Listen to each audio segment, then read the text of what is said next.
الله أكبر الله أكبر الله أكبر، لا إله إلا الله.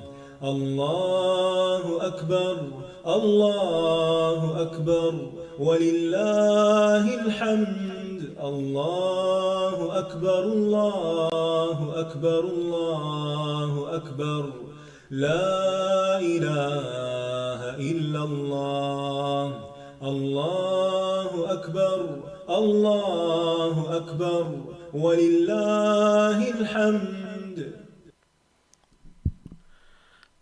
السلام علیکم ورحمۃ اللہ وبرکاتہ. نحمده ونصلی علی رسولہ الکریم، اما بعد فاعوذ باللہ من الشیطان الرجیم. بسم اللہ الرحمن الرحیم. رب اشرح لی صدری ویسر لی امری واحلل عقدۃ من لسانی یفقہوا قولی. لو أنزلنا هذا القرآن على جبل لرأيته خاشعا متصدعا من خشية الله. وتلك الأمثال نضربها للناس لعلهم يتفكرون. الحمد للہ رمضان المبارک میں ہم نے امثال القرآن پروگرام کے تحت 29 سے زیادہ امثال کا ذکر کیا. کچھ مثالیں باقی تھیں، اس لیے یہی مناسب سمجھا کہ پہلے قرآن مجید کی تمام مثالوں کو مکمل کر لیا جائے اور اس کے بعد پھر کوئی نئی چیز انشاءاللہ. تو آج کی مثال سورۃ محمد کی آیت نمبر 12 سے ہے، جانوروں کی طرح کھانے پینے والوں کی مثال. ارشاد باری تعالیٰ ہے، إن الله يدخل الذين آمنوا وعملوا الصالحات جنات تجري من تحتها الأنهار والذين كفروا يتمتعون ويأكلون كما تأكل الأنعام والنار مثوى لهم. بے شک وہ لوگ جو ایمان لائے اور نیک عمل کیے، اللہ ان کو ایسے باغات میں داخل کرے گا جن کے نیچے نہریں بہہ رہی ہوں گی، اور وہ لوگ جنہوں نے کفر کیا وہ دنیا کا فائدہ اٹھا رہے ہیں اور کھا رہے ہیں جیسے جانور کھاتے ہیں، اور ان کا ٹھکانہ آگ ہے. یہ مثال سورۃ محمد میں آئی ہے. اس سورت کے آغاز میں اللہ تعالیٰ نے کفر کرنے والوں اور اللہ کے راستے سے روکنے والوں کی رسوائی کا ذکر کیا ہے، اور یہ کہ ان کے اعمال ضائع کر دیے گئے ہیں. اس کے بالمقابل اللہ تعالیٰ نے ایمان اور عمل صالح کرنے والوں کے ثمرات اور نتائج کا ذکر کیا کہ وہ لوگ جو ایمان لائے اور انہوں نے نیک عمل کیے اور اس پر بھی ایمان لائے جو محمد صلی اللہ علیہ وسلم پر نازل کیا گیا اور وہ ان کے رب کی طرف سے حق ہے، تو اللہ نے ان کی برائیاں ان سے دور کر دیں اور ان کا حال درست کر دیا، جیسا کہ آیت نمبر 2 میں فرمایا. اس کے بعد پھر اہل کفر سے قتال کا حکم دیا گیا اور اہل ایمان کے لیے اللہ کی مدد کی خوشخبری سنائی گئی. پھر سابقہ اقوام کی ہلاکت کی طرف توجہ دلائی گئی کہ ان کی مثال سے سبق پکڑو کہ جب اللہ کا عذاب آیا تو ان کا کوئی بھی حمایتی نہ تھا. اس کے برعکس ایمان والوں کا حمایتی اللہ ہے، ایمان والوں کا مددگار اللہ ہے. ذالک بأن اللہ مولی الذین آمنوا وأن الکافرین لا مولی لہم. ان سب باتوں کے بعد یہ مثال لائی گئی جس کا مقصد یہی ہے کہ ایمان اور عمل صالح کرنے والوں کے لیے آخرت میں بہت عمدہ چیزیں تیار کی گئی ہیں، جبکہ اس کے مقابلے میں کفار اس دنیا کی چیزوں سے فائدہ اٹھا رہے ہیں اور جانوروں کی طرح کھا پی رہے ہیں اور اپنے انجام سے بے خبر ہیں. تو ارشاد باری تعالیٰ ہے ان اللہ یدخل الذین آمنوا وعملوا الصالحات، ان اللہ بے شک اللہ تعالیٰ، یقیناً اللہ تعالیٰ، یعنی تاکیدی بات ہے، پکی بات ہے کہ ایسا ضرور ہوگا. کیا؟ یدخل الذین آمنوا، داخل کرے گا ان لوگوں کو جو ایمان لائے. یدخلو جو ہے یہ دخول سے ہے جو خروج کی ضد ہے، اور یہ مکان اور زمان اور اعمال سب کے متعلق آتا ہے، یعنی سب کے متعلق استعمال ہوتا ہے. مثلا ہم کہتے ہیں فلاں جگہ داخل ہوا، یہ وقت داخل ہو گیا، ظہر کی نماز کا وقت داخل ہو گیا، یا فلاں شخص اس کام میں مشغول ہو گیا، داخل ہو گیا. ادخلوا هذه القرية کا لفظ آتا ہے قرآن مجید میں، اسی طرح اور بھی چیزیں ہیں. تو بے شک اللہ سبحانہ وتعالی داخل کرے گا کس کو؟ الذین آمنوا، ان لوگوں کو جو ایمان لائے. تو جنت میں داخلے کی سب سے پہلی اور اہم شرط ایمان ہے. ایمان کے بغیر کوئی شخص جنت میں نہیں جا سکتا. اور ایمان کے ساتھ عمل صالح. ایمان کا مطلب کیا ہے؟ کہ ان چیزوں پر ایمان لایا جائے، یعنی ایسی چیزوں پر ایمان لایا جائے جن پر ایمان لانا واجب کر دیا گیا، لازم کر دیا گیا ہے، جن کی اللہ اور اس کے رسول نے ہمیں خبر دے دی ہے کہ کن کن چیزوں پر ایمان لانا ہے. رسول اللہ صلی اللہ علیہ وسلم نے بھی اس کی تفصیل بیان کی ہے، ایمان کے اصول بیان کیے ہیں کہ اس سے مراد اللہ پر ایمان لانا، فرشتوں پر، کتابوں پر، رسولوں پر، آخرت کے دن پر اور اچھی بری تقدیر پر ایمان لانا ہے. اور جب تک ان سب چیزوں پر ایمان نہ لایا جائے تو انسان ایمان میں داخل نہیں ہوتا. اور ایمان کا مطلب صرف ان چیزوں کی تصدیق کرنا ہی نہیں کہ ہاں ہے یہ، بلکہ ان کو قبول کرنا، تسلیم کرنا اور ان کے مطابق پھر زندگی ڈھالنا.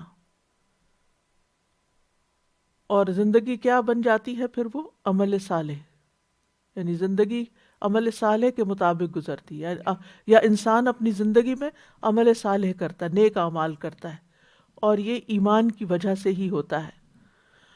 اور اس کے لیے دو بنیادی شرائط ہیں. ایک یہ کہ اللہ سبحانہ وتعالیٰ کے لیے خالص نیت ہو.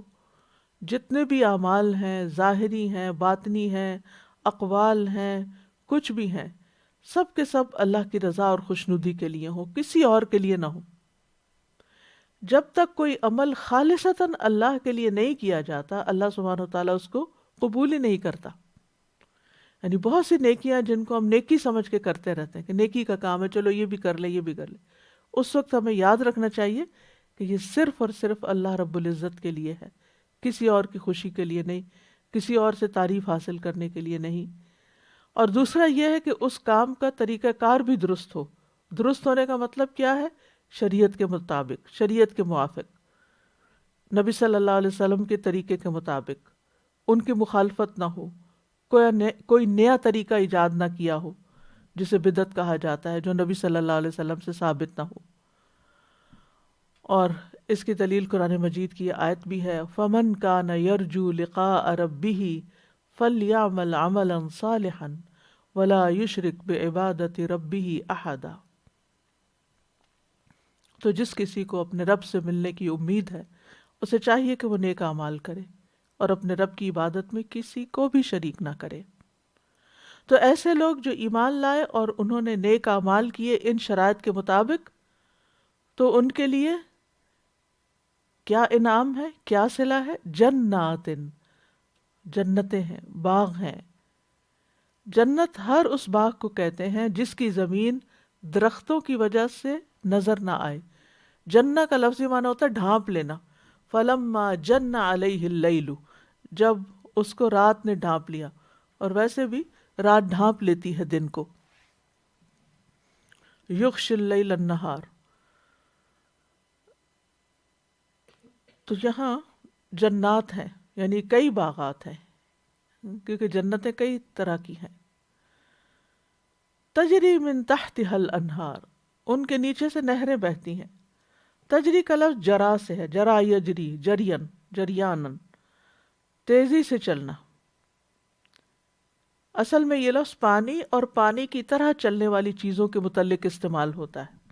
تو اسی لیے جب نہروں کا ذکر آتا ہے تو ان کے لیے تجری کا لفظ آتا ہے، تسعى کا لفظ نہیں آتا یا تفرو کا نہیں آتا۔ من تحتها ان کے نیچے سے، تحت جو ہے اسم ظرف ہے، یہ فوق کی ضد ہے، جیسے قرآن مجید میں آتا ہے لَأَكَلُوا مِن فَوْقِهِمْ وَمِن تَحْتِ أَرْجُلِهِمْ، یعنی ان پر رزق برستا ان کے اوپر سے اور پاؤں کے نیچے سے۔ تو یہاں پر ہے جنات تجری من تحتها الانہار، یعنی ایسے باغ ہیں جن کے نیچے نہریں بہہ رہی ہیں۔ اور یہ بھی یاد رکھیے کہ تحت اور اسفل میں بھی فرق ہوتا ہے۔ اسفل بھی نچلی چیز کو کہتے ہیں، لیکن اسفل کسی چیز کے سب سے نچلے حصے کو کہتے ہیں، اور تحت کا معنی جو ہے وہ ضروری نہیں کہ bottom of the something ہو، بلکہ یعنی کہ لیول میں نیچے۔ تو اس سے یہ پتہ چلتا ہے کہ جنت ایسی خوشگوار اور ایسی خوبصورت جگہ ہے کہ جہاں طرح طرح کے باغات ہوں گے، طرح طرح کے پھل لگے ہوں گے، پھول ہوں گے، نگاہوں کو بھی خوش کریں گے، اور اس کے ساتھ ساتھ اس کے درخت جو ہیں وہ ان کے جھکے ہوئے درخت ہوں گے، قطوفها دانیہ، ان کے پھل لٹک رہے ہوں گے، اور درختوں کے نیچے سے نہریں گزر رہی ہوں گی۔ اور نہروں کی قسمیں بھی بتائی گئی سورۃ محمد میں ہی، کہ وہ پانی کی نہریں ہوں گی، دودھ کی نہریں ہوں گی، شہد کی نہریں ہوں گی، شراب کی نہریں ہوں گی، اور وہ جیسے چاہیں گے انہیں اپنے لیے جاری کر لیں گے، جدھر چاہیں گے پھیر لیں گے، جدھر چاہیں گے نکال کے لے جائیں گے۔ انہیں کہا جاتا ہے کہ انہی نہروں سے وہ درخت بھی سیراب ہوں گے جو مختلف پھل اگائیں گے، اور وہی نہریں ان کے لیے یعنی مومنوں کے لیے، جنتیوں کے لیے خوشنما منظر بھی پیش کر رہی ہوں گی۔ اب جہاں جنت والوں کا ذکر کیا گیا، اس کے برعکس جہنم والوں کا ذکر بھی کیا گیا۔ والذین کفروا یتمتعون، اور وہ لوگ جنہوں نے کفر کیا وہ فائدہ اٹھا رہے ہیں۔ تمتع ہوتا ہے یعنی کسی برتنے کے استعمال کے سامان کے ساتھ تھوڑا بہت فائدہ اٹھانا۔ تو یہاں پر کفار کی بات کی گئی کہ وہ دنیا میں مزے کر رہے ہیں، عیش و عشرت کر رہے ہیں، اور عام طور پر لوگ کہتے ہیں کہ فلاں شخص جو ہے وہ تو اللہ کو بھی نہیں مانتا، لیکن اس کے پاس اتنی دولت ہے، اس کے پاس دنیا کی ہر نعمت ہے۔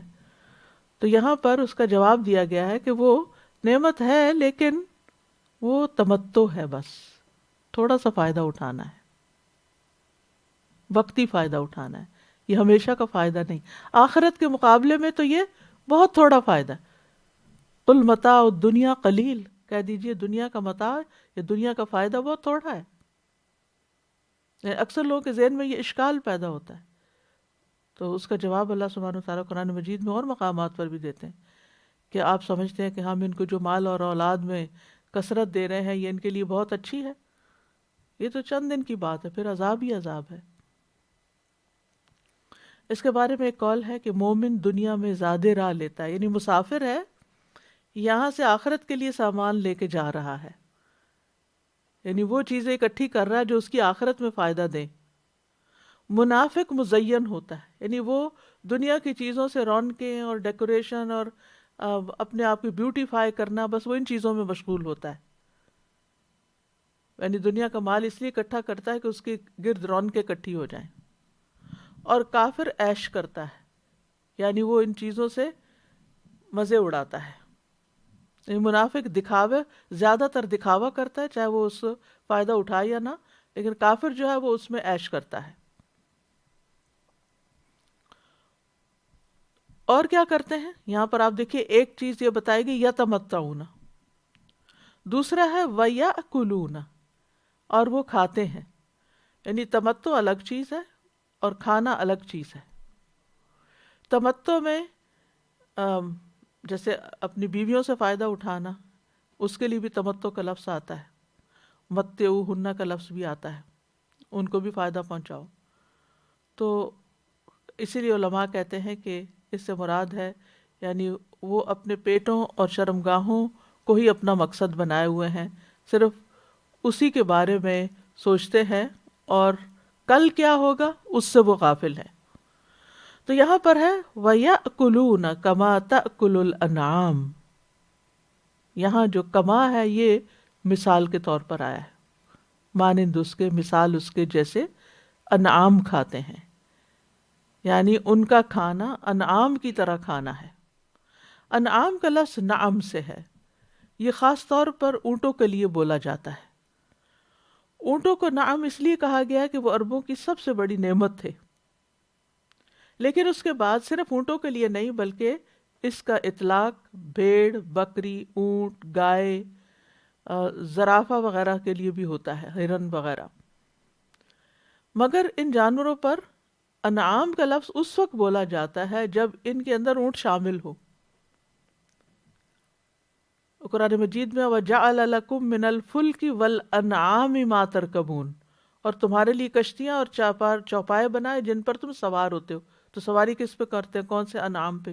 بکری پہ تو نہیں کرتے، یا بھیڑ پہ تو نہیں کرتے، یا ہرن پہ تو نہیں کرتے، اونٹ پہ کی جاتی ہے۔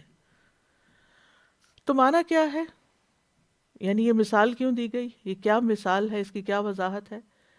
یا ان لوگوں کی مثال ہے جنہوں نے کفر کیا کہ وہ دنیا میں کس چیز کو اپنا مقصد بنائے ہوئے ہیں، یعنی ان کے کھانے پینے اور لطف اندوز ہونے کی مثال ایسے ہی ہے جیسے انعام ہوں۔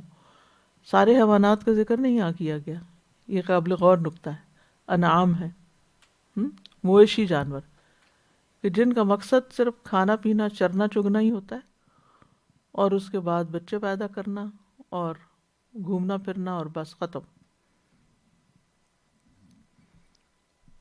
تو اللہ سبحانہ تعالیٰ نے دنیا میں کفار کو جو کچھ دے رکھا ہے اس کی کوئی اہمیت نہیں ہے، کیونکہ یہ سب چیزیں تو ان کو مل گئی، لیکن اصل چیز کی سمجھ نہ انہیں ملی کہ ہماری زندگی کا مقصد کیا ہے، ہم یہاں کیوں آئے ہیں، اور ہم نے کہاں واپس جانا ہے۔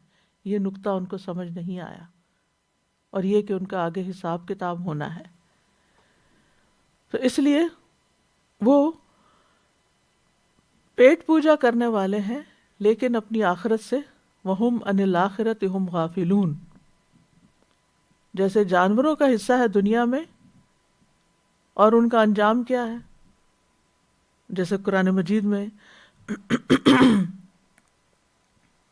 انعام کے فوائد کیا بتائے گئے، یعنی اسی طرح کفار بھی کچھ چیزوں میں فائدے دیتے ہیں، یعنی دنیا میں محنت کرتے ہیں، پڑھتے ہیں، لکھتے ہیں، ریسرچ کرتے ہیں، کام کرتے ہیں، اور کچھ فائدے انسانیت کو پہنچا جاتے ہیں، جیسے بھیڑ بکری وغیرہ، دودھ، اون، کھال، گوشت، ہڈیاں، یہ ان چیزوں کا فائدہ ان سے ہو جاتا ہے۔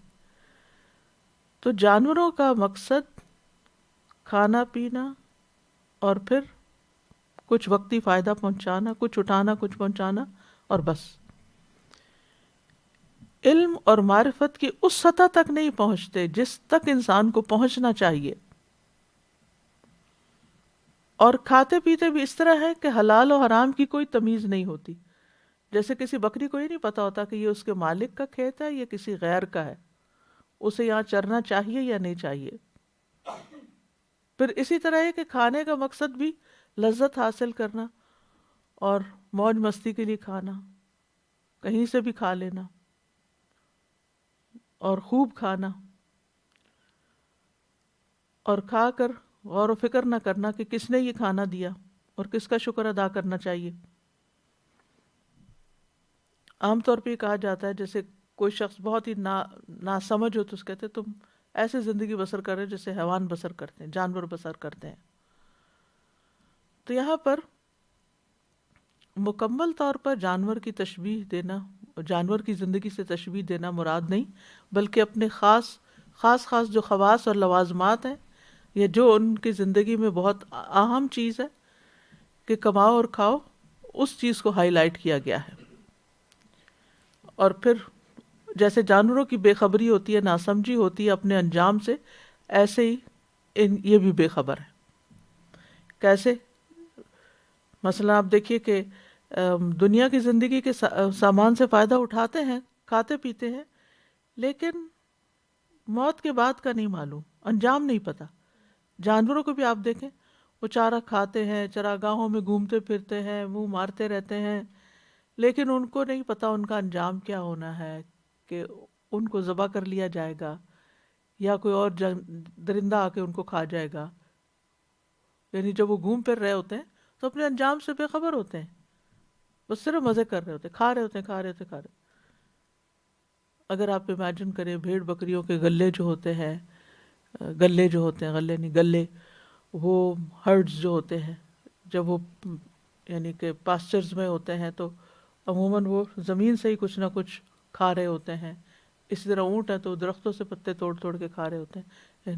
اس طرح گائے بھینس ہے تو وہ ان کے آگے چارہ ڈالا ہوتا ہے اور وہ کھا رہے ہوتے ہیں، کھا رہے ہوتے ہیں، کھا رہے ہوتے ہیں، جب تک ختم نہیں ہو جاتا کھائے چلے جاتے ہیں. یعنی بے سوچے سمجھے تو انجام کی خبر نہیں. تو یہاں پر فرمایا وَالنَّارُ مَثْوًى لَهُمْ، ان کا انجام کیا ہے؟ آگ ہے، آگ ان کا ٹھکانہ ہوگی. مثوا یعنی ان کی رہائش گاہ، ان کا ٹھکانہ. مثوا کا لفظ جو ہے یہ سوا سے ہے. سوا اس کا اصل معنی ہوتا ہے کسی جگہ پر مستقل طور پر اقامت کرنا، پرماننٹ ریزیڈنس اختیار کرنا. سوا یسوی کا مطلب ہوتا ہے وہ اقامت پذیر ہو گیا. تو انسان کے مستقل ٹھہرنے کی جگہ کو مثوا کہتے ہیں. تو قیامت کے دن کفار کے پڑاؤ کرنے اور رہنے کے لیے جہنم مستقل طور پر تیار کر دی گئی ہے. سورۃ لقمان میں آتا ہے نمتعہم قلیلا ثم نضطرہم الی عذاب غلیظ، ہم انہیں تھوڑا سا سامان دیں گے، دنیا میں تھوڑا سا فائدہ، پھر انہیں ایک سخت عذاب کی طرف مجبور کر کے لے جائیں گے. سورۃ المؤمنون میں آتا ہے فَذَرْهُمْ فِي غَمْرَتِهِمْ حَتَّى حِينٍ أَيَحْسَبُونَ أَنَّمَا نُمِدُّهُمْ بِهِ مِن مَالٍ وَبَنِينَ نُسَارِعُ لَهُمْ فِي الْخَيْرَاتِ بَل لَّا يَشْعُرُونَ. پس آپ انہیں ایک وقت تک ان کی غفلت میں رہنے دیں. کیا وہ یہ سمجھتے ہیں کہ ہم مال اور بیٹوں میں سے جن چیزوں کے ساتھ ان کی مدد کر رہے ہیں ہم انہیں بھلائیاں دینے میں جلدی کر رہے ہیں؟ بلکہ وہ سمجھتے نہیں. یعنی ہمیں باقی لوگوں کو تو یوں لگتا ہے کہ جیسے یہ بڑے موج میں، ان کے ساتھ بڑی بھلائی ہو رہی ہے، ان کے تو مزے ہی مزے ہیں، نہ نماز نہ روزہ نہ کچھ ذمہ داری نہ ہی کوئی اور فکر فاقہ، بس کھاؤ پیو عیش اڑاؤ. تو یہ بھول ہے تمہاری. بل لا یشعرون، ان کو نہیں پتا کہ ان کو اس وقت وقتی طور پر جو دنیا میں مزے کرنے کا موقع دیا جا رہا ہے اس کا انجام کتنا بھیانک ہے. سورۃ الاحقاف میں آتا ہے وَيَوْمَ يُعْرَضُ الَّذِينَ كَفَرُوا عَلَى النَّارِ أَذْهَبْتُمْ طَيِّبَاتِكُمْ فِي حَيَاتِكُمُ الدُّنْيَا وَاسْتَمْتَعْتُمْ بِهَا فَالْيَوْمَ تُجْزَوْنَ عَذَابَ الْهُونِ بِمَا كُنْتُمْ تَسْتَكْبِرُونَ فِي الْأَرْضِ بِغَيْرِ الْحَقِّ وَبِمَا كُنْتُمْ تَفْسُقُونَ. اور جس دن وہ لوگ جنہوں نے کفر کیا آگ پر پیش کیے جائیں گے تو ان سے کہا جائے گا تم اپنی نیکیاں اپنی دنیا کی زندگی میں ہی لے جا چکے اور تم ان سے فائدہ اٹھا چکے. یعنی جو اچھے کچھ کام کیے تھے اس کا ریوارڈ تمہیں دنیا میں ہی مل گیا. سو آج تمہیں ذلت کے عذاب کا بدلہ دیا جائے گا اس لیے کہ تم زمین میں کسی حق کے بغیر تکبر کرتے تھے اور اس لیے کہ تم نافرمانی کیا کرتے تھے. قرآن مجید کا جب ہم مطالعہ کرتے ہیں تو ہم دیکھتے ہیں کہ بعض انسانوں کو اللہ سبحانہ تعالیٰ نے جانوروں سے تشبیہ دی ہے. کسی کو ہانپنے والے کتے کے ساتھ، کسی کو گدھے کے ساتھ جو بوجھ اٹھاتا ہے، کسی کو بندر اور خنزیر بنا کے. تو یہاں پر اللہ سبحانہ تعالیٰ انعام سے تشبیہ دیتے ہیں والذین کفروا یتمتعون ویأکلون کما تأکل الانعام. یعنی جس طرح جانور کو یا انعام کو پیٹ اور جنس کے تقاضے پورے کرنے کے علاوہ کوئی کام نہیں، یہی حال کافروں کا ہے. ان کا مقصد زندگی بھی کھانے پینے کے علاوہ کچھ نہیں یا سیکس کے علاوہ کچھ نہیں، اور وہ آخرت کو بھولے ہوئے ہیں. تو اس مثال میں آپ دیکھیے کہ ایک چیز تو یہ کہ فائدہ اٹھانا اور کھانا کھانا دو الگ الگ چیزوں کا ذکر کیا گیا ہے. پھر دوسری خصوصیت یہ کہ انعام کا ذکر ہے، سارے حیوانات کا نہیں. تیسرا یہ کہ حیوانی شہوات کا ذکر ہے، یعنی اس مثال کا عمومی مقصد کیا ہے کہ انسانوں کے اندر جو مشترک شہوات ہیں جانوروں کے ساتھ جو ملتی جلتی ہیں اس کا ذکر کیا جائے۔ جانوروں کی زندگی کا مقصد کھانا پینا اور شہوت پوری کرنا ہوتا ہے۔ جانور کھاتے وقت بسم اللہ نہیں پڑھتے اور کھا کے شکر ادا نہیں کرتے۔ جانوروں کے کھانے کی کوئی مقدار اور وقت معین نہیں ہوتا، جب مل جائے جو مل جائے کھاتے چلے جاتے ہیں۔ پھر ان کے کوئی ادب آداب نہیں ہوتے، جس حال میں بھی ہو کھاتے ہیں، بیٹھے ہوں کھا رہے ہیں، جگالی کر رہے ہیں، کھڑے ہیں کھا رہے ہیں، چلتے پھرتے کھا رہے ہیں۔ پھر یہ کہ ایک دوسرے کا حق بھی مارتے ہیں، اس کی بھی انہیں کوئی پرواہ نہیں ہوتی، حلال حرام کی تمیز بھی نہیں ہوتی۔ تو اس سے آپ اندازہ لگائیں کہ جو لوگ اس طریقے پہ چل رہے ہوں کہ صرف مزے کے لیے کھائیں، صرف ٹیسٹ کے لیے کھائیں، صرف انجوائے کرنے کے لیے کھائیں، اپنی آمدنی کا ایک بڑا حصہ صرف کھانے پر ہی لگا دیں، نہ کھانے کے شروع میں اللہ کا نام لیں، نہ آخر میں شکر ادا کریں، اور نہ ہی کوئی ان کی مقدار مقرر ہو، اور نہ ہی کوئی وقت اور جگہ، اور نہ ہی یہ دیکھے کہ یہ میرا ہے، یہ کسی اور کا حق ہے۔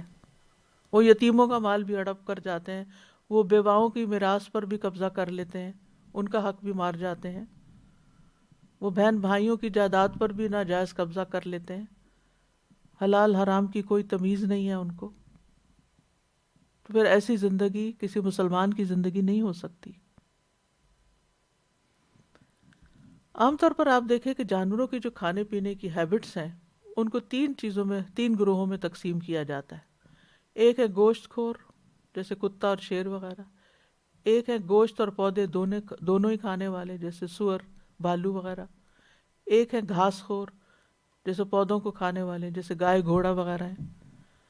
تو تینوں اقسام کے جانوروں کا جو نظام ہضم ہے اس میں یعنی ایک ہی جیسا ہے تقریباً، ایک معدہ ہوتا ہے، اور ان میں خصوصاً جو جانور گھاس پھوس وغیرہ کھاتے ہیں جیسے انعام ہیں ان کا معدہ باقیوں سے بڑا ہوتا ہے، بلکہ یہ کہا جاتا ہے کہ گائے وغیرہ کا جو معدہ ہے اس کے 4 معدے ہوتے ہیں، ایک پیٹ نہیں بلکہ 4 پیٹ رکھتے ہیں اندر، گائے، بھیڑ، بکرا، زرافہ اور اونٹ۔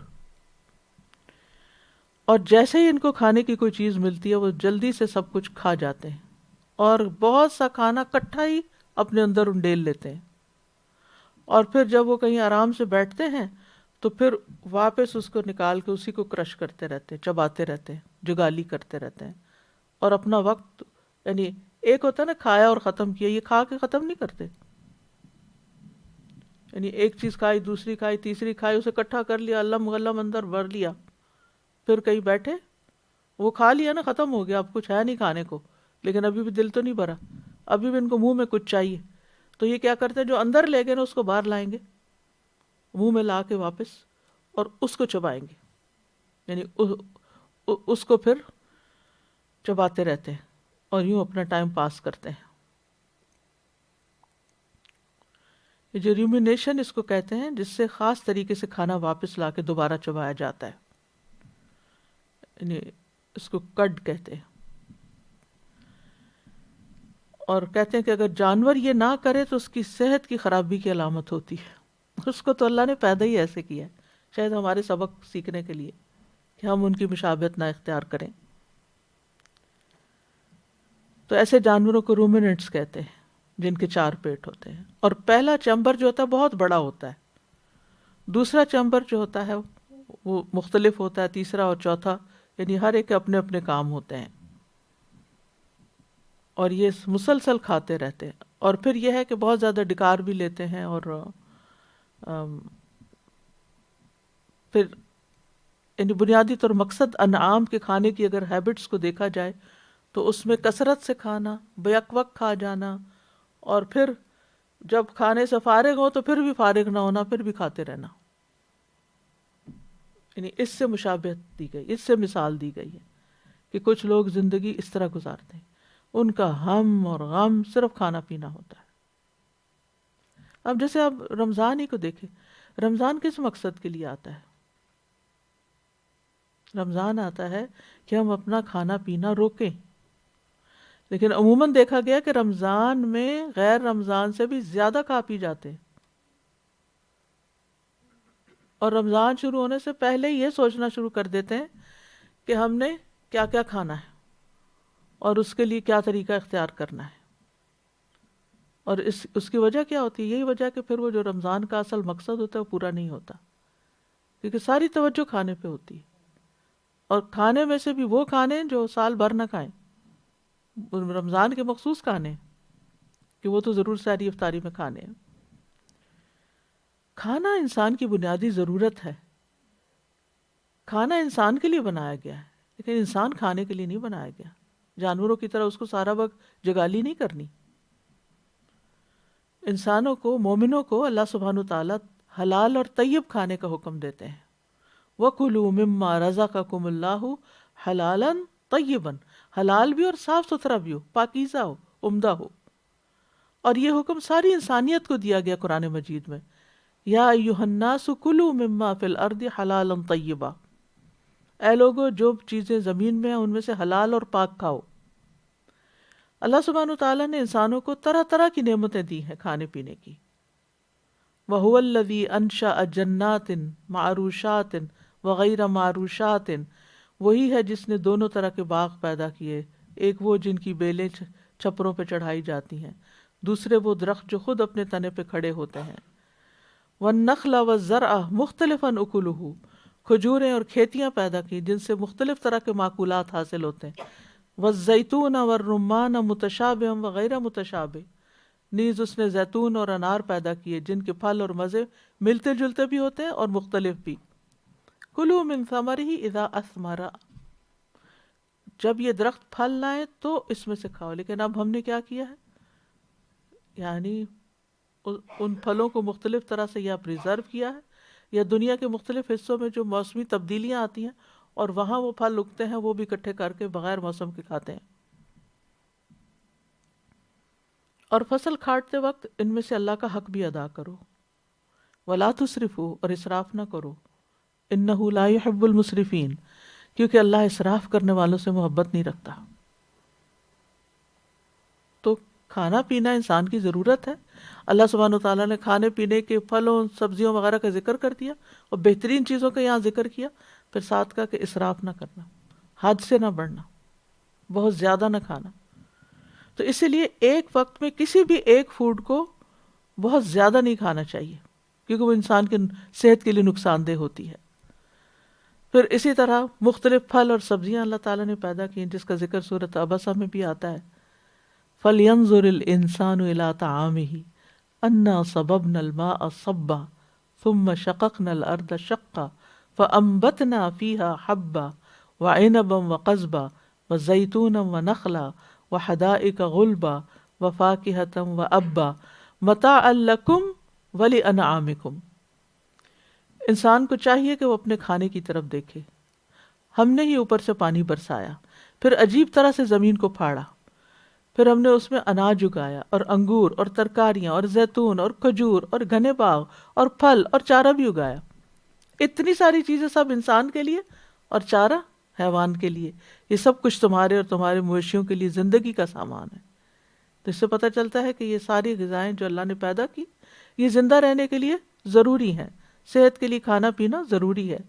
اسی طرح يُنبِتُ لَكُمْ بِهِ الزَّرْعَ وَالزَّيْتُونَ وَالنَّخِيلَ وَالْأَعْنَابَ وَمِن كُلِّ الثَّمَرَاتِ، اور اس پانی سے تمہارے لیے کھیتی، زیتون، کھجور، انگور اور ہر طرح کے پھل پیدا کرتا ہے۔ لیکن آگے نہیں کہا کہ کھاؤ، کہا إِنَّ فِي ذَلِكَ لَآيَةً لِقَوْمٍ يَتَفَكَّرُونَ، غور و فکر کرنے والوں کے لیے اس میں ایک بہت بڑی نشانی ہے۔ تو وہ نشانی کیا ہے؟ اس میں غور و فکر کرنے، کیونکہ اللہ نے انسان کو عقل دی، صرف حیوانوں کی طرح کھا ہی نہ لے، مزہ ہی نہ کر لے، بلکہ کیا کرے، کھاتے ہوئے ان سے سبق بھی حاصل کرے۔ سورۃ النحل میں یہ آتا ہے وَمِن ثَمَرَاتِ النَّخِيلِ وَالْأَعْنَابِ تَتَّخِذُونَ مِنْهُ سَكَرًا وَرِزْقًا حَسَنًا إِنَّ فِي ذَلِكَ لَآيَةً لِقَوْمٍ يَعْقِلُونَ۔ نیز کھجور اور انگور کے پھلوں سے ہم تمہیں ایک مشروب پلاتے ہیں جسے تم نشہ آور بھی بنا لیتے ہو اور عمدہ رزق بھی. اہل دانش کے لیے، اہل عقل کے لیے اس میں ایک نشانی ہے. یہاں بھی عقل استعمال کرنے کے لیے کہا گیا. پھر سورۃ النحل میں دودھ کا بھی ذکر آتا ہے، شہد کا ذکر آتا ہے، شہد کی مکھی کس طرح انسان کے لیے شہد بناتی ہے اس کی تفصیل آتی ہے. پھر سمندر میں انسان کے لیے کیسی کیسی غذائیں رکھ دی گئی ہیں. تر و تازہ گوشت وہاں مچھلیوں کی شکل میں اور دیگر حیوانات کی شکل میں ہے. ابراہیم علیہ السلام نے بھی اپنی اولاد کے لیے اچھے وافر پھلوں کے کھانے کی دعا کی تھی کہ اللہ ان کو اچھا رزق عطا کرنا. وارزقہم من الثمرات لعلہم یشکرون. رزق اس لیے دینا کہ تیرے شکر گزار بندے بنے.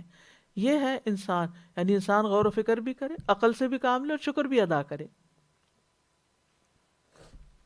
ابراہیم علیہ السلام جب اسماعیل علیہ السلام سے ملے تو ان کی بیوی کو دعا دی تھی کہ اللہم بارک لہم فی اللحم والماء، اللہ ان کے پانی اور گوشت میں برکت عطا فرما، کیونکہ وہاں یہی دو چیزیں اویلیبل تھیں اس وقت. اور کھانا انسان خود بھی کھاتا ہے اور کھلاتا بھی ہے، اور کھلانا جو ہے وہ صدقہ شمار ہوتا ہے. نبی صلی اللہ علیہ وسلم نے فرمایا تمہارا اپنے آپ کو کھلانا یعنی خود کھانا تمہارے لیے صدقہ ہے. یعنی انسان کماتا ہے، پھر خرید کے لاتا ہے، پھر پکاتا ہے، پھر کھاتا ہے، تو گویا اس نے اپنے اوپر صدقہ کیا. تمہارا اپنے بیٹے کو کھلانا بھی تمہارے لیے صدقہ ہے، تمہارا اپنی بیوی کو کھلانا تمہارے لیے صدقہ ہے، اور تمہارا اپنے خادم کو کھلانا تمہارے لیے صدقہ ہے.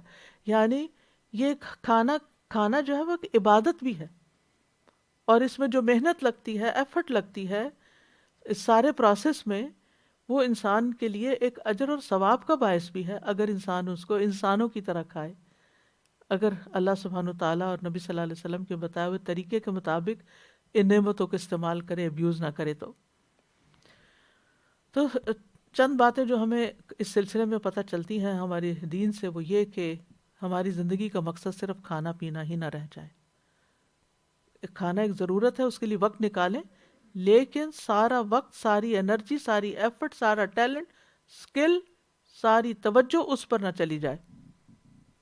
اور خاص طور پر اہم کام چھوڑ کر کھانے پینے کی طرف ہی نہ لگا جائے، اس کی مذمت کی گئی ہے. بنی اسرائیل نے جب موسیٰ علیہ السلام سے کہا تھا کہ ہم ایک کھانے پہ ہرگز صبر نہ کریں گے، سو ہمارے لیے اپنے رب سے دعا کیجئے وہ ہمارے لیے کچھ ایسی چیزیں نکالے جو زمین اپنی ترکاری، ککڑی، گندم، مسور، پیاز میں سے اگاتی ہے. فرمایا کیا تم وہ چیز جو کمتر ہے اس چیز کے بدلے مانگ رہے جو بہتر ہے؟ یعنی من و سلوا چھوڑ کے یہ مانگتے ہو. کسی شہر میں جاؤ اترو، تمہارے لیے وہ سب کچھ ہو جو تم نے مانگا مل جائے گا تمہیں. لیکن ساتھ ہی کیا فرمایا؟ وَضُرِبَتْ عَلَيْهِمُ الذِّلَّةُ وَالْمَسْكَنَةُ وَبَاءُوا بِغَضَبٍ مِّنَ اللَّهِ. یہ بھی ساتھ سنا دیا گیا کہ ان پہ ذلت، محتاجی مسلط کر دی گئی، اور وہ اللہ کی طرف سے بھاری غضب کے ساتھ لوٹے، اور اس وجہ سے کہ وہ نافرمانیاں کرتے تھے جو آگے تفصیل آتی ہے.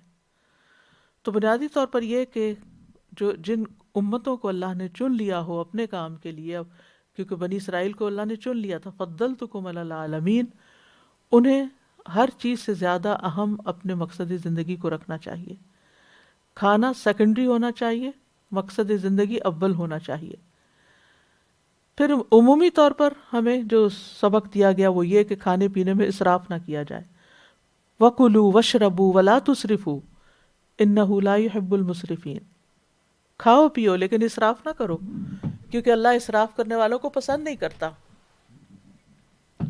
رسول اللہ صلی اللہ علیہ وسلم نے فرمایا کھاؤ پیو پہنو اور صدقہ کرو، لیکن اسراف نہ کرو اور تکبر نہ کرو. مومن اور غیر مومن کے کھانے میں فرق کیا ہے؟ اس حدیث سے پتہ چلتا ہے، ابن عمر کہتے ہیں، نافع کہتے ہیں، ابن عمر کے غلام ہیں، ابن عمر اس وقت تک کھانا نہیں کھاتے تھے جب تک ان کے ساتھ کھانے کے لیے کوئی مسکین نہ لایا جاتا، یعنی اپنے کھانے میں لازماً کسی کو شریک کرتے تھے. وہ کہتے ہیں نافع، ایک مرتبہ میں ان کے ساتھ کھانے کے لیے ایک شخص کو لایا تو اس نے بہت زیادہ کھانا کھایا. ابن عمر نے کہا آئندہ اس شخص کو میرے ساتھ نہیں لانا، میرے پاس نہیں لانا، کیونکہ میں نے نبی صلی اللہ علیہ وسلم سے سنا ہے مومن ایک آنت میں کھاتا ہے اور کافر 7 آنتوں میں کھاتا ہے، یعنی بہت زیادہ کھاتا ہے بیک وقت.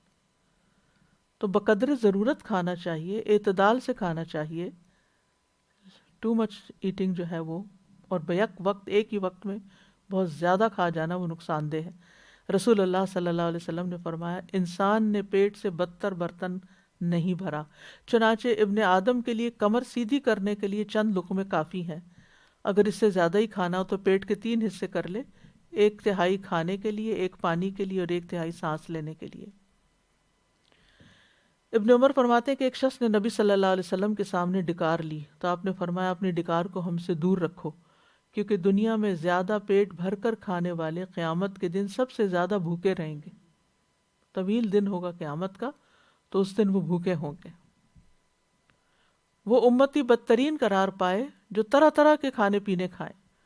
نبی صلی اللہ علیہ وسلم نے فرمایا ان قریب میری امت میں ایسے لوگ ہوں گے جو طرح طرح کے کھانے اور رنگ برنگے مشروب طلب کریں گے، طرح طرح کے کپڑے پہنیں گے اور گفتگو میں بے احتیاطی کریں گے، یعنی سوچے سمجھے بغیر بولیں گے، اور طرح طرح کی سواریوں پہ سوار ہوں گے، وہی میری امت کے بدترین لوگ ہوں گے۔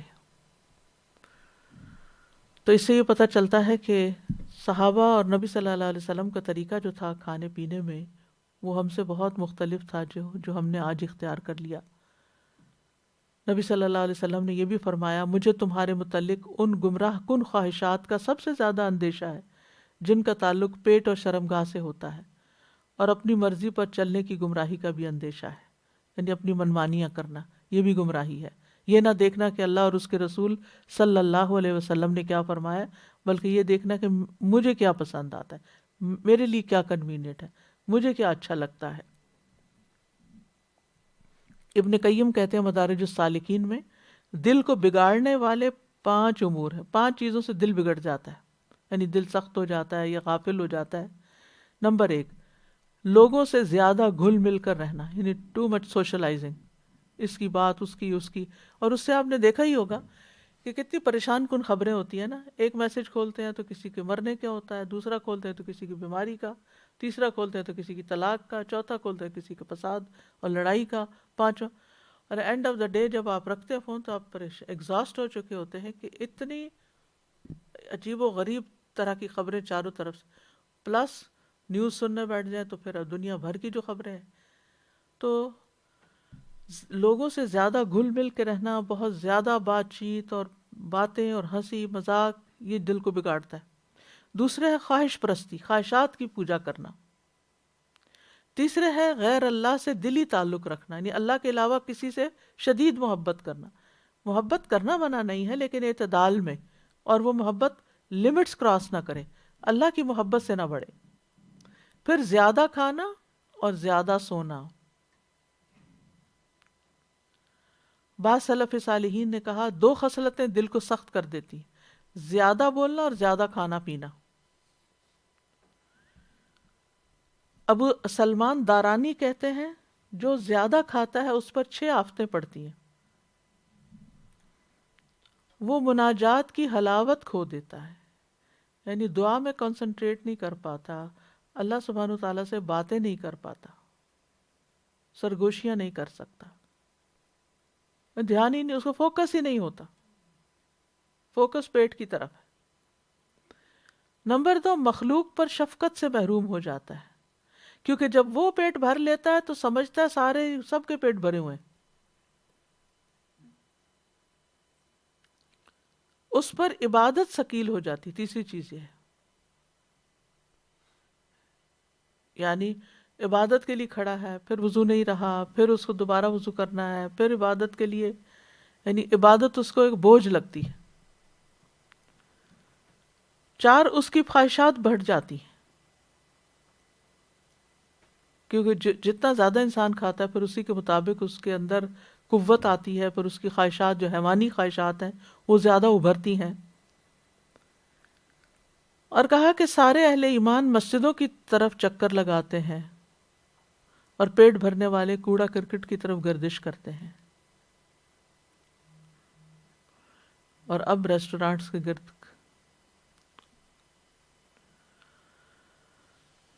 پھر یہ ہے کہ جانور جو ہیں ان کا کھانے پینے کا کوئی طور طریقہ نہیں ہوتا، عام طور پر وہ کھڑے ہو کے بھی کھا رہے ہیں اور منہ ایسے ہلا رہے ہیں، سر اوپر اٹھایا ہوا ہے، یعنی مینرز نہیں ہیں، ان کے ٹیبل مینرز نہیں ہیں جیسے کہتے ہیں۔ کھانے کا طریقہ نہیں ہے.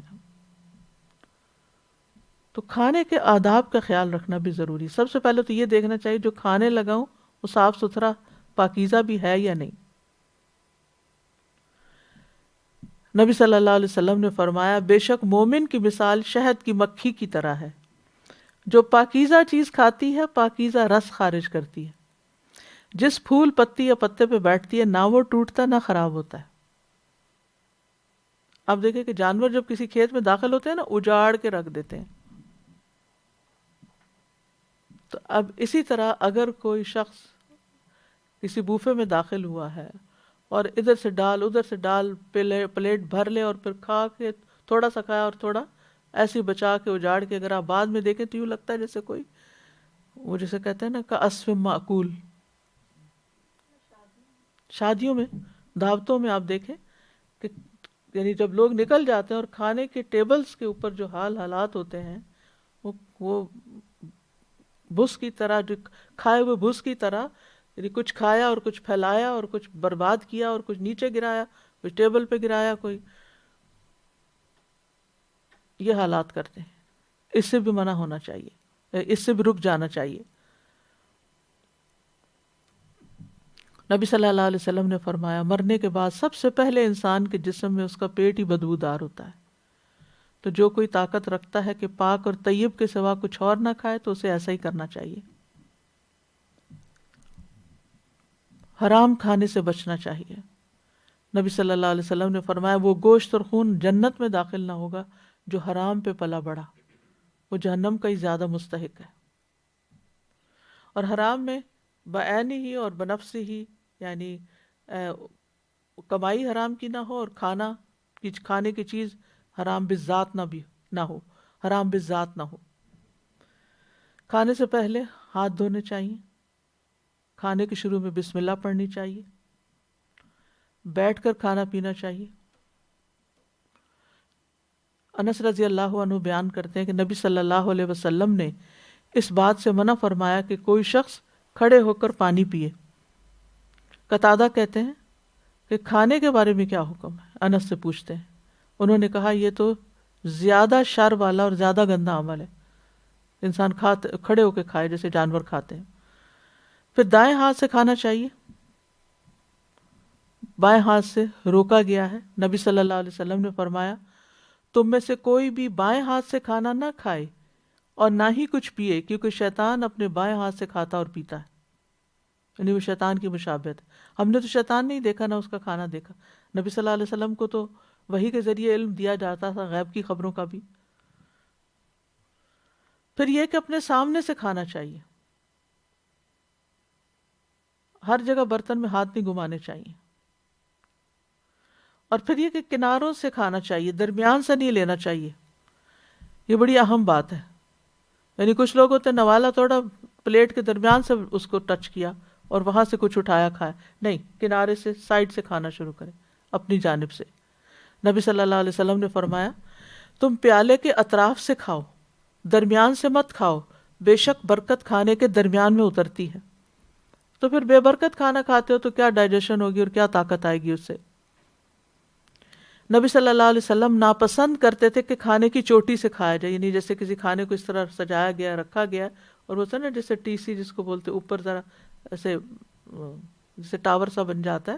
زیادہ کھانا ہو تو پھیلانے کی بجائے اس کو ذرا اوپر کر کے تھوڑا ڈیکوریٹ بھی کر دیا جاتا ہے.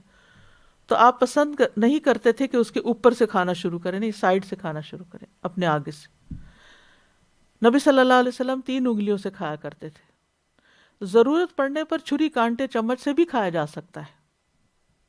صحیح بخاری میں آتا ہے عمرو ابن امیہ کہتے ہیں میں نے نبی صلی اللہ علیہ وسلم کو دیکھا کہ آپ بکری کے شانے کا گوشت کاٹ کے چھری سے کاٹ کے کھا رہے تھے. جب آپ کو نماز کے لیے بلایا گیا تو آپ اٹھ کھڑے ہوئے, چھری رکھ دی, پھر نماز پڑھی اور نیا وضو نہیں کیا. پھر اسی طرح ٹیک لگا کے نہیں کھانا چاہیے, اللہ کہ کوئی بیمار ہے یا بچہ ہے تو وہ اور بات ہے. پھر پیٹ کے بل لیٹ کے نہیں کھانا چاہیے, جیسے بچے لیٹ کے الٹا کمپیوٹر پہ دیکھ رہے ہوتے ہیں, گیمز کھیل رہے ہوتے ہیں, ساتھ چپس کھا رہے ہوتے ہیں. یہ بھی منع ہے, اس سے آپ نے منع کیا ہے. بچوں کو بچپن میں ہی بتا دینا چاہیے کہ اس طریقے سے نہیں کھانا. پھر کھانے کو ضائع نہیں کرنا چاہیے. نبی صلی اللہ علیہ وسلم پر پرانی کھجور پیش کی گئی، آپ اسے کھول کھول کے اچھی طرح جائزہ لیتے، سسریاں نکال دیتے اور صاف کھجور کھا لیتے۔ ہم تو ذرا سی کوئی چیز کس چیز میں تو فوراً تھرو کرنے کی کرتے ہیں کہ نہیں کھاؤ، گر جائے تو کیا کرنا چاہیے، اس کو صاف کر کے کھا لینا چاہیے۔ کسی ڈرنک میں مکھی گر جائے تو اسے پورا ڈبو کے نکال کے اس کو استعمال کر لینا چاہیے۔ پھر کھانے کے بعد انگلی بھی صاف کرنی چاہیے اور برتن بھی صاف کرنا چاہیے، برتن کے ساتھ نہیں کھانا لگا رہے۔ نبی صلی اللہ علیہ وسلم نے انگلیاں چاٹنے اور برتن صاف کرنے کا حکم دیا۔ آپ نے فرمایا تم نہیں جانتے برکت کس حصے میں ہے۔ پھر اسی طرح صحت کے اعتبار سے جو چیزیں سوٹ کرتی ہوں وہ کھانی چاہیے، جن چیزوں سے الرجیز ہوں وہ نہیں کھانی چاہیے، یعنی صحت کو نقصان دینے والی غذا سے بچنا چاہیے۔ حضرت علی رضی اللہ عنہ کی آنکھوں میں تکلیف ہو گئی تھی تو آپ نے ان کو کھجور کھانے سے پھر روکا تھا۔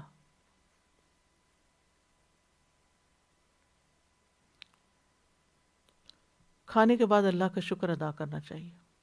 اللہ تعالیٰ فرماتے ہیں افرأیتم الماء الذی تشربون اانتم انزلتموہ من المزن ام نحن المنزلون لو نشاء جعلناہ اجاجا فلولا تشکرون۔ بھلا دیکھو جو پانی تم پیتے ہو، کیا تم نے اسے بادل سے اتارا ہے یا ہم اتارنے والے ہیں؟ اگر ہم چاہیں تو اسے سخت نمکین بنا دیں، پھر تم شکر ادا کیوں نہیں کرتے؟ انسان جب ایک گھونٹ پانی کا پیتا ہے تو اور الحمدللہ کہتا ہے تو اس پر اللہ تعالیٰ اس سے راضی ہو جاتا ہے۔ آپ نے یہ بھی فرمایا کہ کھا کر شکر کرنے والے کے لیے روزہ رکھ کر صبر کرنے والے کی طرح کا اجر ہے۔ روزہ کتنی مشقت کا کام ہے، تو جو کھا کے شکر ادا کرتا ہے وہ اتنا ثواب پا لیتا ہے۔ اسی طرح پانی پیتے وقت 3 سانسوں میں پانی پینا چاہیے۔ نبی صلی اللہ علیہ وسلم 3 سانسوں میں مشروب پیتے۔ جب برتن اپنے منہ کے قریب کرتے تو اللہ کا نام لیتے، جب برتن دور کرتے تو اللہ کی تعریف کرتے، الحمدللہ کہتے، اور آپ 3 دفعہ ایسے کرتے۔ اور اس کا فائدہ یہ ہوتا ہے کہ آپ ہی نے فرمایا، رسول اللہ صلی اللہ علیہ وسلم نے فرمایا، یہ انداز پیاس خوب بجھاتا ہے، یعنی تھوڑا تھوڑا کر کے پینا تندرستی کا باعث ہے اور زیادہ خوشگوار ہے بنسبت اس کے کہ ایک ہی سانس میں گھٹ گھٹ سارا گلاس ختم کر دے انسان۔ اور گھونٹ گھونٹ کے جو پیا جاتا ہے، یہ چونکہ معدہ گرم ہوتا ہے انسان کا، اس میں ایسڈز ہوتے ہیں اور ایک ابال آ رہے ہوتے ہیں، تو ایک دم اس ٹھنڈا پانی جب گرتا ہے تو وہ اس کے لیے نقصان دہ ہوتا ہے۔ تو جب تھوڑا تھوڑا کر کے پیتے ہیں تو وہ اس کے ساتھ ملتا چلا جاتا ہے۔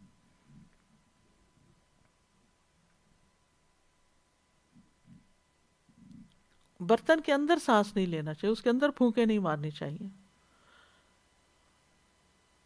پھر اسی طرح رسول اللہ صلی اللہ علیہ وسلم نے فرمایا کہ برتن کو اپنے منہ سے جدا کر کے پھر سانس لیا کرو۔ اس نے کہا اگر مجھے اس میں کوئی تنکا وغیرہ نظر آئے، فرمایا اسے بہا دیا کرو۔ پھر کھڑے ہو کر پینے سے آپ نے منع فرمایا۔ رسول اللہ صلی اللہ علیہ وسلم نے فرمایا اگر کھڑے ہو کر پانی پینے والے کو یہ پتا چل جائے کہ اس کے پیٹ میں کیا جا رہا ہے تو اسی وقت کیا کر دے۔ اب اللہ ہی بہتر جانتا ہے کیا جاتا ہے، لیکن آپ نے بتایا تو سچ ہی فرمایا ہوگا۔ یہ مسند احمد کی روایت ہے۔ پھر پی کر بھی اللہ کا شکر ادا کرنا چاہیے۔ اسی طرح یہ ہے کہ کھانے پینے میں سادگی اختیار کرنی چاہیے۔ حضرت عائشہ کہتی ہیں کہ محمد صلی اللہ علیہ وسلم کے گھرانے نے اگر کبھی ایک دن میں 2 مرتبہ کھانا کھایا تو ضرور اس میں ایک وقت صرف کھجوریں ہوتی تھی، را، یعنی جیسے ناشتہ صرف کھجوروں کا، پھر ایک ہی میل۔ حضرت عائشہ فرماتی ہیں آل محمد صلی اللہ علیہ وسلم کبھی پے در پے 3 دن تک سالن کے ساتھ گیہوں کی روٹی نہیں کھا سکے یہاں تک کہ اللہ سے جا ملے۔ 3 دن بھی مسلسل سالن نہیں کھایا آپ نے۔ اور ہمارا اگر ایک وقت نہ ہو تو ہمارا گزارا نہیں۔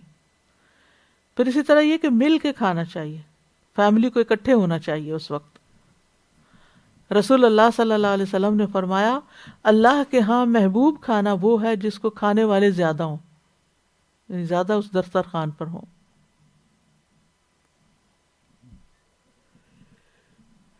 2 آدمیوں کا کھانا 3 کے لیے، 3 کا 4 کے لیے کافی ہو جاتا ہے. اور پھر دوسروں کو ترجیح دینا کہ اگر بھوکے بھی ہیں، جیسے انصار کے اس کپل نے جو اپنے ساتھ نبی صلی اللہ علیہ وسلم کے مہمان کو لے گئے، جبکہ گھر میں کھانا صرف اتنا ہی تھا کہ یا گھر والے کھاتے یا وہ مہمان کو کھلاتے، تو انہوں نے لائٹ آف کر کے مہمان کو تسلی سے کھانا کھلا دیا. پھر اسی طرح کھانے میں عیب نہیں نکالنے چاہیے. سونے چاندی کے برتنوں میں نہیں کھانا چاہیے. رسول اللہ صلی اللہ علیہ وسلم نے ریشم و دیباج کے کپڑے پہننے سے اور سونے چاندی کے برتن میں کھانے پینے سے منع کیا. آپ نے فرمایا یہ چیزیں ان کفار کے لیے دنیا میں اور تمہیں آخرت میں ملیں گی. اسی طرح مشکوک کھانا بھی نہیں کھانا چاہیے، کسی لحاظ سے بھی شک ہو اس میں کہ صدقے کا تو نہیں یا کسی اور کا تو نہیں. جی، تو کرنے کے کام یہ ہے کہ کھانا پینا اللہ کی نعمتوں میں سے ہے، لہٰذا ان نعمتوں کا شکر ادا کریں، ان میں غور و فکر کریں، ان سے اللہ کی معرفت پائیں، اور یہ کھانا اللہ کے قرب کا ذریعہ بنے، نہ کہ غفلت کا ذریعہ. پھر یہ کہ کھانے پینے میں جانوروں کی مشابہت سے بچیں، خاص طور پہ کھڑے ہو کے کھانا، کثرت سے کھانا. کھانے پینے کے آداب کا بھی خیال رکھیں، جو مینرز ابھی آپ کو بتائیں. میرا خیال ہے یہاں بھی بک سٹال میں کتاب ہونی چاہیے کھانے کے آداب. وہ اسی مقصد کے تحت تیار کی گئی تھی کہ بار بار انسان پڑھے تو اس کو یاد دہانی ہو جائے کہ ابھی تک میں کن سنتوں پر عمل نہیں کر رہا. پھر یہ کہ کھانے سے پہلے بسم اللہ پڑھیں، کھانا کھا کر اللہ کا شکر ادا کریں، ادب آداب کا خیال رکھیں. تو کھانے کے بعد کی کچھ دعائیں بھی ہیں. اللہم بارک لنا، اللہم بارک لنا فی واطعمنا خیرا منہ. اے اللہ ہم اس کھانے میں برکت عطا فرما اور ہمیں اس سے بہتر کھانا عطا فرما. ہر دفعہ انسان اگر یہ دعا پڑھتا رہے تو کتنا اچھا ہو. الحمد للہ الذی اطعم وسقى وصبغہ وجعل له مخرجا. تمام تعریفیں اس اللہ کے لیے ہیں جس نے کھلایا، پلایا، جسم میں پیوست کیا، یعنی جسم کی غذا بنا، طاقت بنا، اور باقی نکلنے کی راہ بھی بنائی جو بیچ تھا. الحمد للہ کثیرا طیبا مبارکا فی غیر مکفی ولا مودع ولا مستغنا عنہ ربنا. بہت زیادہ پاکیزہ اور بابرکت تعریف اللہ کے لیے ہے. الحمد للہ کثیرا طیبا مبارکا فی. اس کھانے کو ہم فی غیر مکفی، ہم کافی نہیں سمجھتے اور نہ اس کو چھوڑتے ہیں. اے ہمارے رب، نہ ہم اس سے بے پرواہ ہو سکتے ہیں. پھر اسی طرح اللہ تعالیٰ کی تعریف ان الفاظ میں اللہم اطعمت و اسقیت و اغنیت و اقنیت و ہدیت و احییت فلک الحمد علی ما اعطیت. کتنی خوبصورت دعا ہے. اے اللہ، تو نے ہی کھلایا، تو نے ہی پلایا، تو ہی غنی کرتا ہے، تو ہی فقیر کرتا ہے، تو نے ہدایت دی، تو نے ہی زندگی عطا کی، بس تو نے جو کچھ عطا کیا اس پر تیری ہی تعریف ہے. پھر یہ کہ اگر انسان کھانا کھانے کے بعد دعا پڑھتا تو اس کے پچھلے گناہ بھی معاف ہوتے ہیں. الحمد للہ الذی اطعمنی ھذا ورزقنیہ من غیر حول منی ولا قوہ.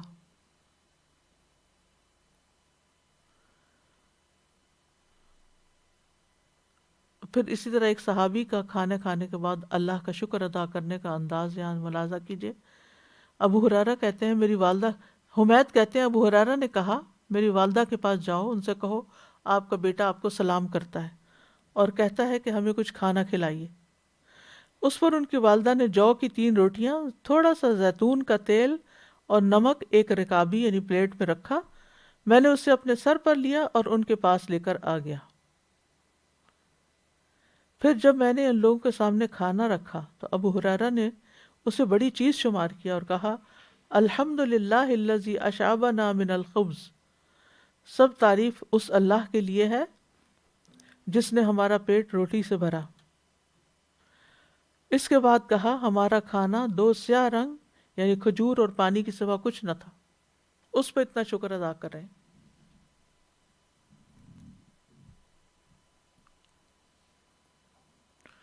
عروہ بن زبیر کے سامنے جب کوئی کھانے پینے کی چیز آتی، یہاں تک کہ دوا بھی، دوا، تو وہ اس کو کھاتے اور پیتے اور کہتے الحمدللہ الذی ہدانا واطعمنا وسقانا وانعمنا ونعمنا، اللہ اکبر، اللہم اللہم الفتنا نعمتک بکل شر فاصبحنا منها وامسینا بکل خیر فنسألک تمامها وشکرها لا خیر الا خیرک ولا الہ غیرک الہ الصالحین ورب العالمین الحمد للہ ولا الہ الا اللہ ما شاء اللہ ولا قوة الا باللہ اللہم بارک لنا فیما رزقتنا وقنا عذاب النار اللہم بارک لنا فیہ وارزقنا خیرا منہ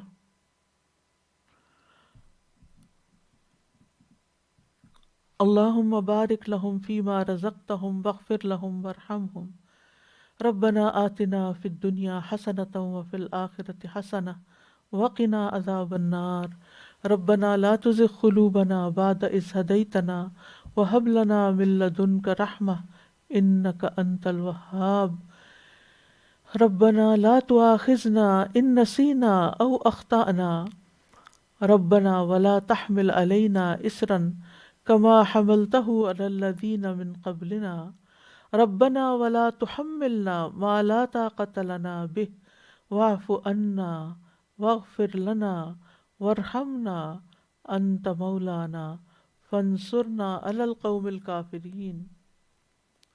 یا رب العالمین تو ہم سب پر اپنی رحمت نازل فرما، ہمیں پاک اور حلال رزق عطا فرما۔ یا رب العالمین تو ہم سب بیماروں کو صحت عطا فرما، دنیا میں جو بھی کوئی دکھی ہے، بیمار ہے، اس کی بیماری دور کر دے، اس وبا کو ہم سے دور کر دے۔ یا اللہ تو ہم سب کو معاف کر دے۔ ربنا تقبل منا انک انت السمیع العلیم وتب علینا انک انت التواب الرحیم وصلی اللہ تعالی علی خیر خلقہ محمد وعلی آلہ واصحابہ اجمعین برحمتک یا ارحم الراحمین۔ الہی آمین۔ سبحانک اللہم وبحمدک اشہد ان لا الہ الا انت استغفرک واتوب الیک۔ لو أنزلنا هذا القرآن على جبل لرأيته خاشعا متصدعا من خشية الله وتلك الأمثال نضربها للناس لعلهم يتفكرون۔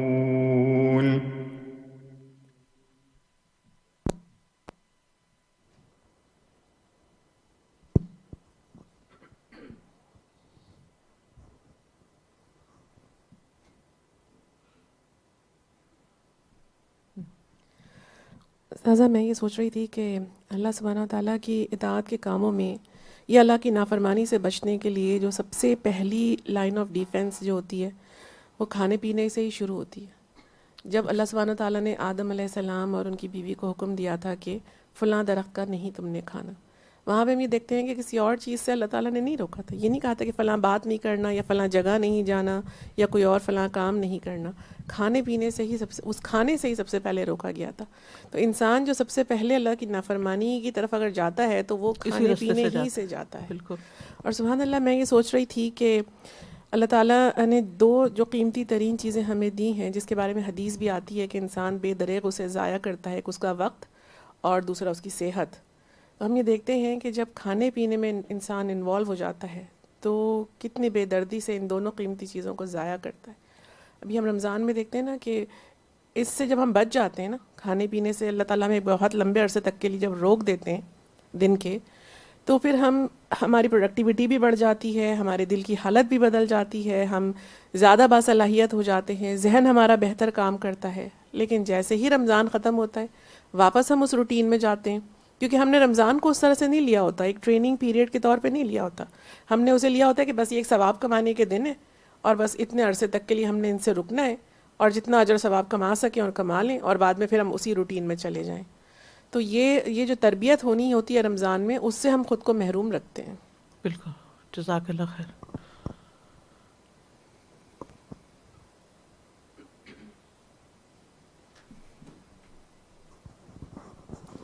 استاذہ اکثر یہ کہا جاتا ہے, لوگ ایسے بنا لیتے ہیں نا کہ 4 دن کی زندگی ہے, کھا لو پی لو موج بناؤ. یہ کتنی بات کو فروغ دیا جاتا ہے, اور گانوں میں ردم میں لیرکس بنا بنا کے, تاکہ بچوں سے ہی شروع سے یہ ذہن میں آ جائے کہ یہ تو فیو ڈیز کی لائف ہے, اس کو انجوائے کر لو, یہ نکل جائے گی. حالانکہ بالکل الٹا مقصد ہے اس کا کہ 4 دن کی زندگی ہے, اسے تم سنبھال لو, صحیح طریقے سے اگلی جہان کے لیے تیاری کرو. وہ نہیں کہتے, یہ کہتے ہیں بس اس کو یہاں استعمال کر لو. اور زیادہ ایک چیز اور میرے ذہن میں آ رہی تھی کہ جب آپ نے کہا نا کہ یہ بس جو گالی کرتے رہتے ہیں, یہ جو مویشی ہوتے ہیں, اور اس طرح کے انسانوں کے اندر بھی یہ عادتیں دیکھی گئی ہیں, اور پتہ نہیں ان کے ذہن میں کچھ تکلیف رہتی ہے یا کیا, کہ وہ کانسٹنٹلی ان کے منہ میں کچھ ہونا چاہیے جس پہ وہ نشاور چیزیں بھی ہوتی ہیں جو منہ میں رہتی ہیں, یا نسوار ہوتی ہے جس میں گٹکا ہوتا ہے, جس میں پان ہوتا ہے, جس میں سپاری ہوتی ہے, جس میں تمباکو ہوتا ہے. یہ چیزیں کیا ہوتی ہیں کہ ان کو سکون دیتی رہتی ہیں, اور یہ کانسٹنٹ چباتے رہتے ہیں اس کو, اگر کھانا نہیں کھا رہے جس وقت. تو سو یہ مینٹلی بھی اس طرح انسان کو کچھ نہ کچھ جگالی کرتے رہنے کی ہیبٹ پڑ جاتی ہے, اور اس کے بغیر وہ نہیں رہ پاتے. تو اللہ تعالی ہم سب کو ایسی قسم کی ایڈکشن سے بچائے. آمین آمین.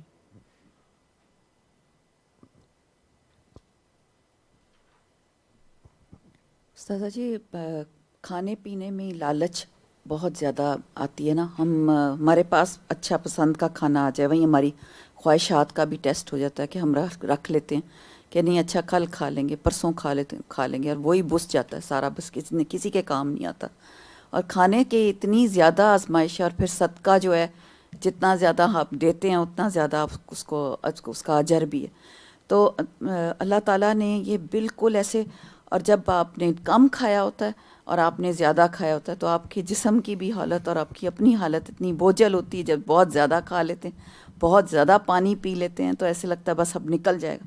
تو یہ اللہ تعالیٰ نے جیسے مومن کی مثال دی کہ وہ ایک آنت سے کھاتا ہے, تو یہ بہت سوچ اور سمجھنے والی بات ہے.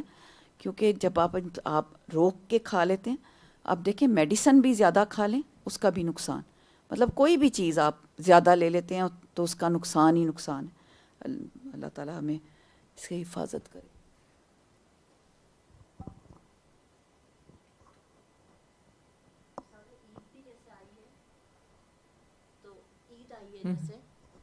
تو فوراً رمضان کے بعد, جیسے رمضان میں پورا دن کھانا نہیں کھاتے تھے, تو مغرب کے وقت ایک میل کھاتے تھے الحمدللہ, اور اتنا جیسے فیل ہوتا تھا کہ کوئی بیماری ہی نہیں ہے. پورا دن ایسا فیل ہوتا تھا, فوکس بھی اچھا ہے اور ہلکا پھلکا فیل. اب جیسے ہی عید آئی, اتنی مٹھائی اور اتنی چیزیں کہ اب یہ ہمارے اوپر مسٹ ہو گیا ہے کہ آج اتنا کھا لو کہ جیسے کل نہیں آئے گی. سال بھر کی کسر نکالو. ہاں سال بھر کی کسر نکالنا, یا مہینے کا پورا جو آپ کو کچھ فیل ہوا ہے. تو اس سے بھی بچنا ہے کہ پتہ نہیں عید کی نمازیں قضا نہ ہو جائیں. عید کے دن لیتھرجک ہو کے آدمی تو سو جاتے ہیں گھر کمرے میں جا کے, زیادہ تر دیکھا گیا ہے کہ آدمی سارے سو رہے ہوتے ہیں. اوکے, سبحانک اللہم و بحمدک, اشہد ان لا الہ الا انت, استغفرک و اتوب الیک. السلام علیکم و رحمۃ اللہ وبرکاتہ.